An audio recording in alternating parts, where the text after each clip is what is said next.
What's up mga boss? Ngayon ipag-usapan natin ang isa sa pinakagarapal na lady rider na vlogger ngayon sa Pilipinas. So ito nga ay napag-uusapan ngayon dahil nga sa kanyang road na approach dito sa pickup driver. So ito mga boss ay si Yana. So meron nga siyang 422,000 followers sa kanyang Facebook. At ayun, meron din siyang YouTube na, pero meron lamang siyang nasa 10k followers sa YouTube. So dito mga boss, papanoorin natin kung ano yung pangyayari dun sa kanyang upload. So dito mga boss, tingnan natin at mag-comment tayo kung paano nga ba yung naging approach niya dito sa driver ng pickup. So panoorin natin mga boss. Pickup! Sapakin natin. Sorry, ano? Bakit nga ba? Ha? Bakit nga ba? Bakit nga ba? Bakit nga ba? Ayun mga boss, naka-video pa nga siya mga boss. At ang una niyang approach is, ayun, bakit nga ba, bakit nga ba? Ayan, sabihin mo naman kasi, ate, kung ano nga ba yung tinatanong mo, bakit. So mga boss, dito pa lamang nakita na agad natin na sobrang garapal siya dun sa kanyang vlog, So, mga boss, naisip niya ata na masisikat siya dito kapag ganito yung content niya, mga boss. Hindi niya alam na ito yung magiging daan para sa mga tao na ma-report yung kanyang page, So, ayun, madami nga nagre-report ngayon sa page niya at makikita niyo yun doon sa comment section ng kanyang mga bawat upload. So, dito mga boss, ayan, i-play ulit natin to. Alam mo kung lubok-lubok yung daan. You tell me. Bakit nga ba? Tell me. No, you tell me. You tell me. Huwag kang mamamakyo. Bakit nga ba?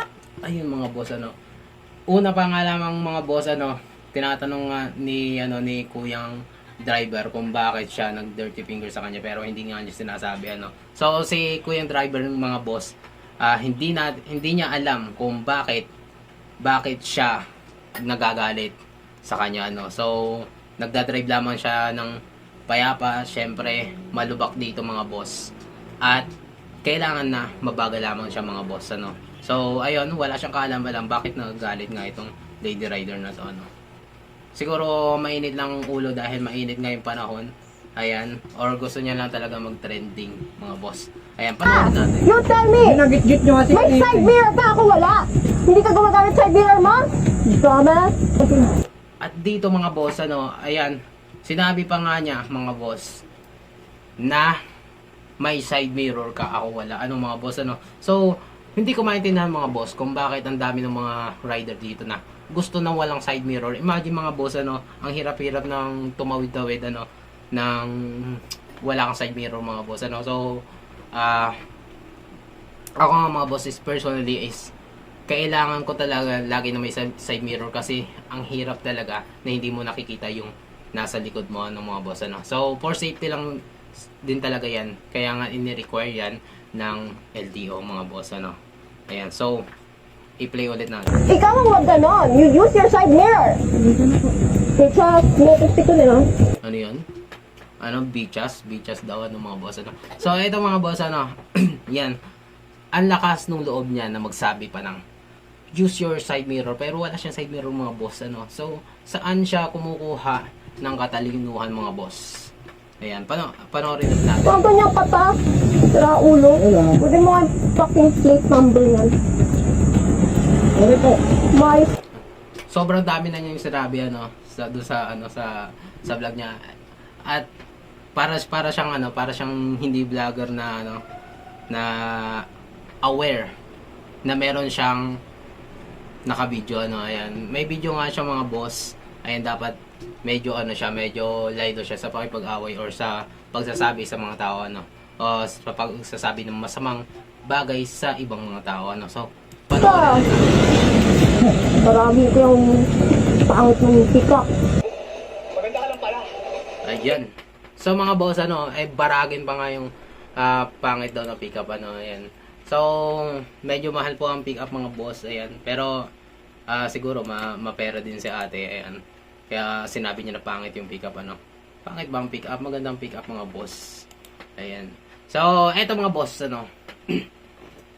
dahil nga sa nangyaring ito, is nakapag-comment si Colonel Busita. Ayan, siya yung leader ng RSAP, yung Rider Safety Advocates of the Philippines, or RSAP, So, siya ay kasalukuyan ding congressman. So, sabi nga niya mga boss, So, pinanood ko yung video, tinapos ko.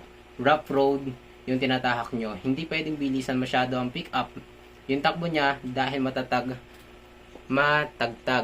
Yan, at may mga unexpected na lubak na lalim. Mga boss, So, gano'n naman talaga mga boss, kapag pick up ka or 4 wheels yung gamit nyo, is kailangan talaga na medyo mabagal kayo pag malubak, So, ramdam na ramdam yun sa loob mga boss. Ayan, kasi nakakalug nga yan, 4 yung gulong niyan. Ayan, medyo mahirap, So, kung naman kayo, enduro daw yung gamit niya, is, hindi siya masyado, tatayon mo lang yan. Hindi mo na mararamdaman masyado yung lubak, So, pasensya na, kahit pro rider tayo, ang mali dito ay yung babae. Umovertake siya sa kanan na hindi dapat. Hindi rin niya inform sa driver ng pickup na gamit ang busina na overtake siya. Ang problema, blind spot, yung overtake masyadong malapit o dikit sa pickup, kaya di na nakita ng driver ng mga boss, So, ayun mga boss, ito yung problema sa mga ibang riders, So, kadalasan talaga, lagi silang nag-overtake sa kanan. Ayan, medyo mahirap mag-overtake sa kanan mga boss, Ayan, pwedeng lagi na pwede tayong mapahama kapag sa kanan tayo mag-overtake, mga boss. Kaya ingat pag sa kanan kayo mag-overtake, possible na mabangga talaga or masagi kayo dahil nga hindi yan usually pinag-overtakean. Okay, so ayan, sabi nga mga boss, ang malala pa dito sa driver, yung sinabihan niyan gumamit ng side mirror, siya mismo walang side mirror yung motor. Sa kalsada palaging pairali natin yung pagpapakumbaba. Kung magkamali ka man, ang kasabayan mo sa kalsada, magtaas ang kamay ng hindi middle finger, dahil dyan kadalasan natitrigger yung road rage. Gusto kong ipatawag ito sa LTO at para mabigyan ng tamang seminar sa paggamit ng kalsada at tamang behavior, mga idol, So, ayun nga mga boss, napansin nga rin ni Colonel Busita dito, yung hindi niya paglalagay ng side mirror mga boss, at pinagmalaki pa niya. Ayan, so, para siyang gumawa ng mali na pinagmamalaki pa niya. Okay, so mga boss, ayan, hindi talaga maganda yung naging approach niya dun sa driver ng pickup, and ayun, napaka-garapal niyan mga boss, So, gusto yung ang mangyayari nga dito mga boss is pwedeng maipatawag siya sa LTO, ayan, para mabigyan ng tamang seminar, So, ganoon naman talaga mga boss, dapat nga ginagawa yun mga boss. Ayan, so magbasa tayo mga boss ng ilan sa mga comment doon sa kanyang Facebook, So, kamakailan lamang mga boss, ilang oras bago ko gawin itong video na ito, is meron siyang post na Yana is in Hong Kong mga boss, So, nagpunta siya ng Hong Kong para nga hindi natin alam kung ano yung gusto niyang patunayan, or gusto niyang lumabas ng mag-out of town, or gusto niyang mag-unwind. Okay, so dito mga boss, sabi nga dito nung ibang mga netizens, ayan, sabi, umuwi ka na sa Pinas, maraming nag-aantay sa'yo dito, haliparot. Ayan, so sobrang galit yung mga tao mga boss sa kanyang nagawa, Ayan, sana magtulungan tayo na mass report ang page ng mayabang na babae na to. Siya ang mali, siya pa ang galit. Lakas tama talaga. Madadamay mga kasamahan nito dahil sa kayabangan na yan. Mass report nyo page. Mass report nyo na ito. Ay mga boss, ayan. So, ito yung pwede maging outcome ng ginawa niya. So, pwede siyang mawala ng mga sponsor.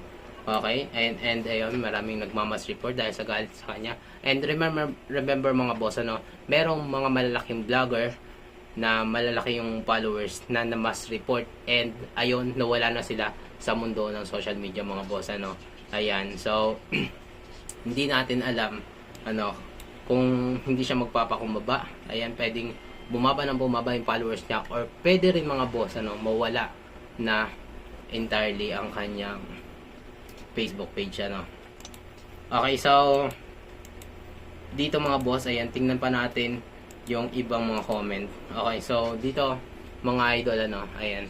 So makikita natin mga boss kung gaano pa rin kagarabal si Yana no. So sinabi niya ano, walang may pake. Ayan, mention pa nga niya yung ano, yung nag-comment mga boss ano. Ayan, sabi niya walang may pake. Okay, so I don't care if that would change your views about me. After all, I prepare my followers that thinks and has actually common sense. Yan, LMAO. Okay, so ayan, pinaglalaban pa rin niya mga boss na tama siya. Ayan, hindi natin alam kung bakit hindi pa siya mag-sorry mga boss ano. Ayan, I'm not here to anyone's cup of tea. You can follow other vloggers who bend to get all your approvals. Lol, I'm here to be grain who has common sense. Fragile masculinity is showing ha. Ayan mga boss ano. So, ganun talaga siya mga boss kaya bang ano. So, ito ay nasa ilang araw na ang kanyang post pero hindi pa rin niya binubura yung kanyang post ano mga boss ano. So, hindi talaga siya nagpapatinag mga boss. Okay, so dito mga boss, ito na yung isa sa pinakang naging punishment niya. Okay, so mababasa natin dito mga boss is declaring Yana Motovlog persona non grata in the province of Zambales. Ayan. So whereas the Sangguniang Panlalawigan of Zambales has received numerous complaints regarding the action and behavior of Yana Motovlog, and whereas said actions behaviors have been deemed detrimental to the peace order and welfare of the province of constituents, and whereas Sangguniang Panlalawigan finds it necessary to take appropriate action to protect the interests of the province and its people. Ano, sa mga boss ano. So sineryoso talaga ng sanggunian ng province of Zambales mga boss yung kanyang ginawa. Okay, yung kanyang post ano. Now therefore be it resolved as it's hereby resolved by the Sangguniang Panlalawigan of Zambales that Yana Motovlog is hereby declared persona non grata in the province of Zambales. So, ang persona non grata nga mga boss ay ibig sabihin is hindi na siya welcome, okay, sa Zambales. Pero meron pa nga dito mga boss ano. So, Yana Motovlog is prohibited from entering the province of Zambales except for legitimate purposes as determined by the provincial government mga boss ano. So, hindi lamang siya unwelcome ano, hindi lang siya unwelcome sa province of Zambales kung hindi prohibited pa siya mga boss ano. So, mas mabigat ito sa unwelcome ano mga boss ano. Okay, so any violation of the resolution of the subject to the penalties provided by the law, this resolution shall take effect immediately upon its approval. So, hindi na niya mga boss ma-enjoy yung pagra-ride sa papuntang Zambales at hindi na niya ma-enjoy yung napakagaganda na mga tanawin sa Zambales. Yan. So, eto mga boss ano. So, meron pa nga ditong perma ng Head of Zambales Cooperative. Ayan, meron pa siyang perma dito na legit na persona non grata siya kay mga boss ano. Ayan. So, ganito nga mga boss yung mangyayari sa inyo kapag nagmayabang kayo or gusto nyo makagain ng malaking views sa pag kukutya or sa pagsasabi mo sa ibang mga tao ano. Ayan. So, be careful what you wish for. Dahil kung ano nga yung ginawa natin ngayon ay sasalamin sa atin sa kinabukasan. Kaya naman palagi nating piliin ang tama dahil sa buhay ay walang take two. So that's it mga idol. Hanggang sa muli, stay positive and bye-bye!